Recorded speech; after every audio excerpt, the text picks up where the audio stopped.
Diabetes ఉన్న వాళ్ళలో మీకున్న అండర్స్టాండింగ్ లో ప్రోటీన్ తో పాటు ఇంకొకటి చాలా చాలా ఇంపార్టెంట్, అది డైటరీ ఫైబర్. ఫైబర్ అన్నది, ఫైబర్ ఫుడ్ అన్నది మస్ట్. ఫైబర్ ఫుడ్ అందరికి అవసరం, మీకు అవసరం, నాకు అవసరం, అందరికి అవసరం.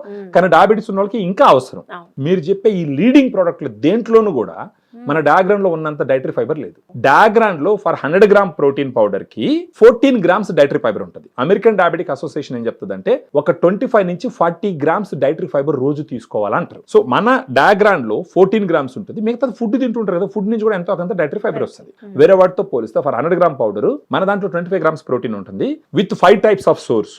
వేరే వాటిలో 20 గ్రామ్స్ ఉంటుంది with 2 types of source, at the maximum 3 types of source. దీంట్లో వచ్చి soya, whey, casein. Whey protein immediate energy ఇస్తుందండి, కెసిన్ స్లోగా ఎనర్జీ ఇస్తుంది, సోయా కూడా ఆల్మోస్ట్ మీడియంగా ఉంటుంది. ఈ గ్రీన్ పీ, బ్రౌన్ రైస్, ఈ గ్రీన్ పీ, బ్రౌన్ రైస్ ఎందుకు ఇచ్చినారంటే అది ప్లాంట్ ప్రోటీన్. ఈ గ్రీన్ పీ, బ్రౌన్ రైస్ ని కలిపినప్పుడు గుడ్ అమైనో యాసిడ్ ప్రొఫైల్ వస్తుంది.